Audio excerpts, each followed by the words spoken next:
మనమందరం లేచి నిలబడదాం.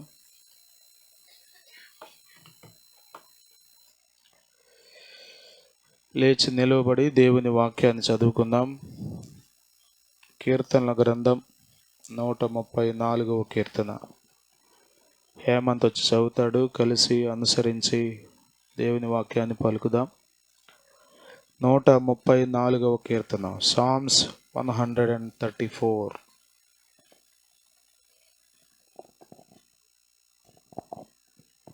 యెహోవా సేవకులారా, యెహోవా మందిరములో రాత్రి నిల్చుండువారులారా, మీరందరూ యెహోవాను సన్నుతించుడి. పరిశుద్ధ స్థలము వైపు మీ చేతులెత్తి యెహోవాను సన్నుతించుడి. భూమి ఆకాశములను సృజించిన యెహోవా సియోనులో నుండి నిన్ను ఆశీర్వదించునుగాక. ఆమేన్. చదవబడిన కీర్తన ప్రభు మన కొరకు ఆశీర్వదించునుగాక. దయచేసి కూర్చోండి. క్రమంగా కొంచెం ముందుకు జరిగి ఇంకా వచ్చేవారికి అవకాశం ఇచ్చేట్లుగా కూర్చోవాలని కోరుతున్నాను.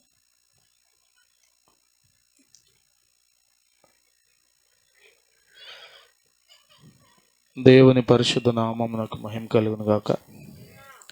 ప్రభు అయిన యేసుక్రీస్తు నామంలో ఈ పునరుత్థాన ఆరాధనకు దేవుని సన్నిధికి కూడి వచ్చిన మీ అందరికీ వందనాలు. అందరికీ వందనాలు. దేవుడు అందరినీ ఆశీర్వదించును గాక. ఆయన పునరుత్థాన శక్తితో ప్రతి ఒక్కరిని ప్రభు నింపును గాక. హల్లెలూయా, హల్లెలూయా. ఈ కీర్తన కూడా యాత్ర కీర్తన.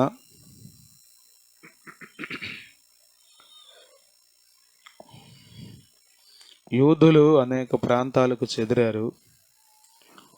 వారు ఆయా సందర్భాల్లో యెరూషలేములోని దేవాలయానికి తప్పనిసరిగా వచ్చేవాళ్ళు. అలా ప్రయాణం చేస్తూ వచ్చేటప్పుడు ఈ కీర్తనలు పాడుకుంటూ ప్రయాణం చేసుకుంటూ వచ్చేవాళ్ళు. యాత్ర కీర్తన. యెహోవా సేవకులారా, యెహోవా మందిరములో రాత్రి నిలుచుండు వారులారా, మీరందరూ యెహోవాను సన్నుతించుడి. పరిశుద్ధ స్థలము వైపు మీ చేతులెత్తి యెహోవాను సన్నుతించుడి. ప్రియులారా, మనము మన చేతులెత్తి దేవుని సన్నుతించాలి. చాలాసార్లు అంటారు మన వాళ్ళు, మీరు చేతులు తెచ్చుకున్నారా? చేతులుంటే చేతులు ఎత్తండి. ఇవన్నీ కొంచెం అభ్యంతరకరమైన విషయాలు. దానికి అక్కడ ఎవరైనా చేతులు లేని వ్యక్తి ఉన్నారు అనుకోండి, బాధపడే అవకాశం ఉండొచ్చు. భక్తిని చక్కగా సులువుగా నేర్చుకోవచ్చు. ఎక్కువసార్లు చెప్పించుకోవసరలా. చెప్పటం తప్పు కాదు, కానీ కొన్నిసార్లు మనకి విసుగొచ్చేస్తుంది. చెప్పింది చెప్పి ఏంటంటే అనిపిస్తుంది. దేవుని వాక్యంలో మనం నేర్చుకోవాల్సిన ఒక ప్రాముఖ్యమైన సత్యం ఏంటంటే, మనము చేతులెత్తి ప్రభువుని స్తుతించాలి. చేతులు ఎత్తటని గురించి బైబిల్ చాలా స్పష్టంగా బోధించింది. స్తోత్రం, హల్లెలూయా. చేతులు ఎత్తుట అనేది చాలా అవసరం. కీర్తనలోనే 141:2 అంటాడు, నేను చేతులెత్తుట సాయంకాల నైవేద్యము వలె అంటాడు. చేతులెత్తుట సాయంకాల నైవేద్యము వలె అంటాడు. తిమోతి పత్రికలు అంటాడు, పరిశుద్ధమైన తమ చేతులెత్తి ప్రార్థించాలి పురుషులు అంటాడు. పురుషులు ఒకసారి చేతులు ఎత్తండి. అమ్మ, పురుషులు ఉన్నారా? కొంచెం 2 ఎత్తండి, పర్లేదులే. చదువుతారు, అట్లా ఉంచండి, ఎత్తుంచండి ఒక 2 నిమిషాలు. 2వ అధ్యాయం 8వ వచనం, మొదటి పత్రిక, మొదటి పత్రిక తిమోతికి రాసిన మొదటి పత్రిక 2:8 ఒక్క నిమిషం ఉంచండి, చేతులు ఎత్తి ఉంచండి. పురుషులు కోపమును సంశయమును లేని వారై పవిత్రమైన చేతులెత్తి ప్రార్థన చేయవలెనని కూర్చొని దించండి. ఇక్కడ ఏమన్నాడు పౌలు గారు? ప్రతి స్థలంలో పురుషులు కోపాలు, సంశయం అంటే అనుమానాలు, వీటన్నిటిని పక్కన పెట్టి పవిత్రమైన చేతులెత్తి. భార్యను కొట్టేవాడు పవిత్రమైన చేతులేనా? పరస్త్రీని ముట్టుకునేవాడు పవిత్రమైన చేతులేనా?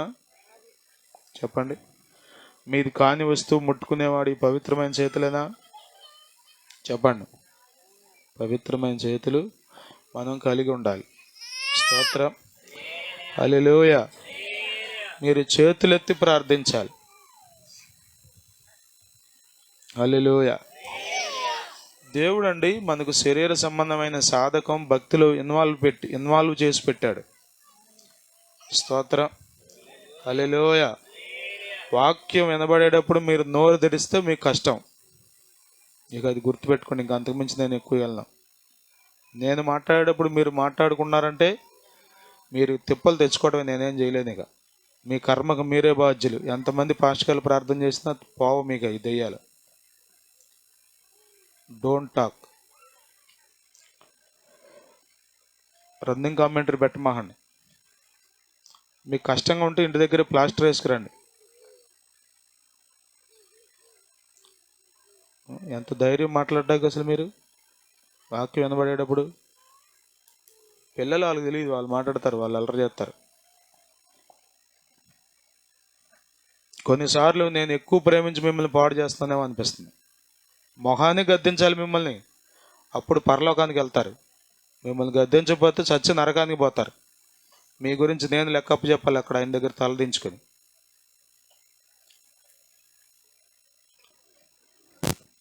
పౌలు అంటున్నాడు పవిత్రమైన చేతులెత్తి ప్రార్థన చేయాలి. చేతులు ఎత్తడం గురించి బైబిల్ చాలా స్పష్టంగా మనకు బోధిస్తుంది. కొద్ది సమయమైనా మీరు చేతులెత్తి ప్రార్థన చేయాలి. చేతులెత్తి ప్రభువుని స్తుతించాలి. అర్థమవుతుందా? చేతులు ఎత్తడం ద్వారా మీరు ఇందాక చెప్పే మాట ఏంటి? శరీర సంబంధమైన సాధకం కదా, ఎక్సర్సైజ్ అది. చేతులు ఎత్తడం బాడీకి కూడా, శరీరానికి కూడా మంచిది, ఆత్మీయంగా ఇంకా మంచిది. దేవుని స్తోత్రం. అనేక మార్లు మనం చదువుతాం కదా నిర్గమకాండంలో. మొట్టమొదటి యుద్ధం అమాలేకీయులతో జరుగుతుంది. నిర్గమకాండం 17వ అధ్యాయం.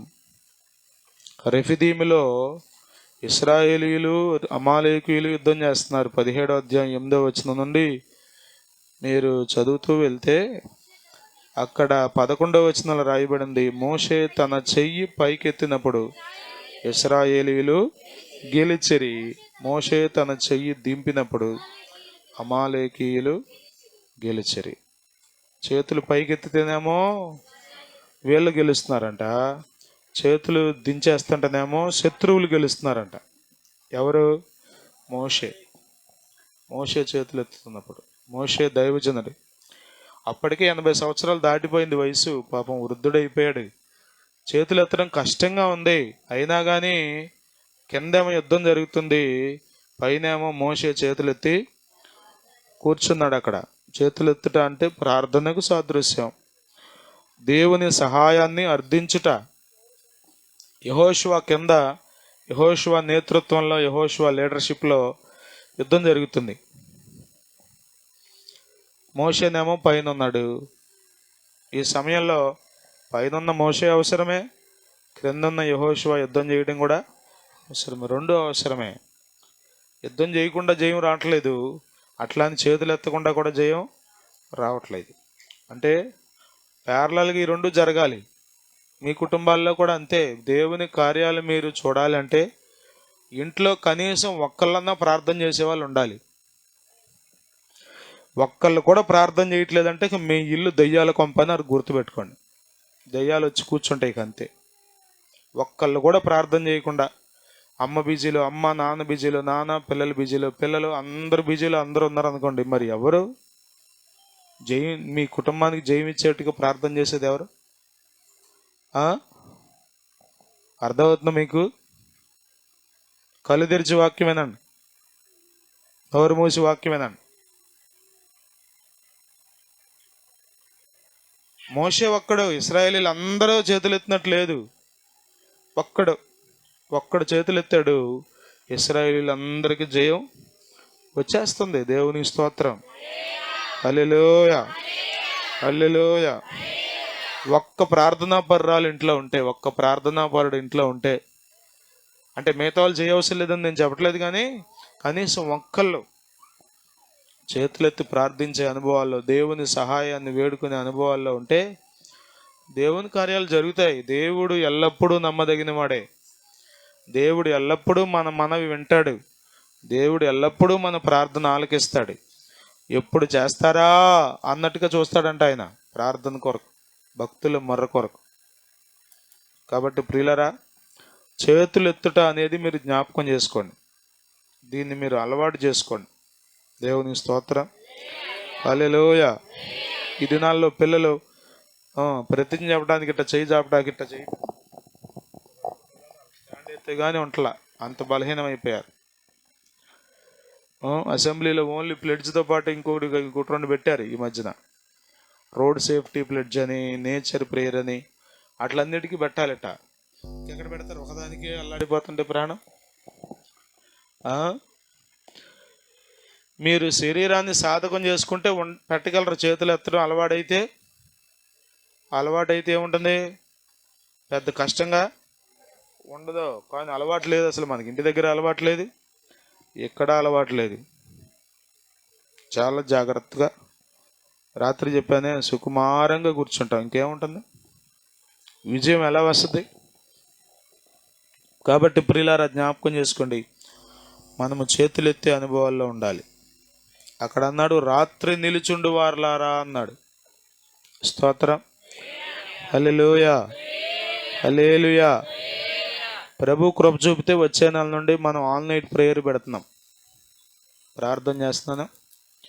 అయ్యగారిని అడిగి ఒక డేట్ ఫిక్స్ చేస్తాం. ప్రతి నెల ఒకరోజు ఆల్ నైట్ ప్రేయర్ ఉంటుంది. ఆల్ నైట్ అంటే రాత్రి అంతా మందిరంలో ఉండి దేవునితో గడపటం. ఓకేనా? అమ్మా అనుకోమకండి. మీరు ఎన్ని కూటాలన్నా పెట్టండి, నేను మాత్రం ఆదివారమే వస్తా అనే బ్యాచ్ ఉన్నారు. మీకు చాలా వందనాలు. కొంచెం మారండి, దీవించబడే జాబితాలో ఉండండి. దేవుని స్తోత్రం. రాత్రి నిలుచుండు వారలారా. ఎక్కడ? యెహోవా మందిరములో. స్తోత్రం. ఏం చేస్తారు? నిలుచుండి స్తుతిస్తారు, ప్రార్థిస్తారు. స్తోత్రం. హల్లెలూయా, హల్లెలూయా. ప్రియులరా, మనము దేవునితో ఎక్కువ సమయం గడపాలి. దేవునితో గడిపే సమయం మిమ్మల్ని ఏం చేస్తుందో తెలుసా? పాపానికి దూరం చేస్తుంది, పాపాన్ని అసహించుకునేటట్లు చేస్తుంది, లోకానికి దూరం చేస్తుంది, నిలువెచ్చని స్థితిని ఇష్టపడనివ్వదు, పర్లేదులే అనుకోనివ్వదు, జాగ్రత్తగా బ్రతకడానికి సహాయం చేస్తుంది. అందుకని మీరు దేవునితో ఎక్కువ సమయం గడపాలి. దేవుని స్తోత్రం. హల్లెలూయా, హల్లెలూయా, హల్లెలూయా, హల్లెలూయా. అర్థమవుతుందా? కాబట్టి ఈ 2 మాటలు, ఒకటి చేతులెత్తే అనుభవాలు మనకు అవసరం. చేతులెత్తాలి. చేతులెత్తుట అనగా అర్థం ఏంటో తెలుసా? దేవుడు నాకు దిక్కు, నా వల్ల ఏమీ కాదు అని దేవునిని వేడుకోవడం. చాలాసార్లు కదా హ్యాండ్స్ అప్ అంటారు కదా. అంటే అర్థం ఏంటి? చేతులు ఎత్తేస్తే ఏం చేస్తాడు? గన్ ఉన్నా కానీ ఆ మనిషి కాల్చడు. చంపేయడానికి వచ్చిన చేతులు ఎత్తినప్పుడు ఆటోమేటిక్గా ఆపుతాడు. కాబట్టి మీరు చేతులెత్తాలి, చేతులెత్తి ప్రార్థించాలి. పిల్లలు బాగుపడాలంటే, ప్రజలు విడుదల పొందాలంటే, కుటుంబాల్లో అపవాది శక్తుల ప్రభావం లయపరచబడాలంటే చేతులెత్తి ప్రార్థించడానికి ఇష్టపడాలి. దేవుని స్తోత్రం. కనీసం మీ ఇంటి వారి కొరకు కూడా మీరు ప్రార్థన చేసుకోలేకపోతే, కొద్దిమంది అనుకున్నారు మా చర్చ వాళ్ళు ప్రార్థన చేస్తారు, నేను చేయవలసిన లేదని. వాళ్ళు కూడా అట్టే అనుకుంటారు, వాళ్ళ కోసం వాళ్ళు చేసుకుంటారు, నేను చేయవలసిన లేదని. అప్పుడు ఎవరు చేస్తారు నీకోసం? అర్థమవుతుందా?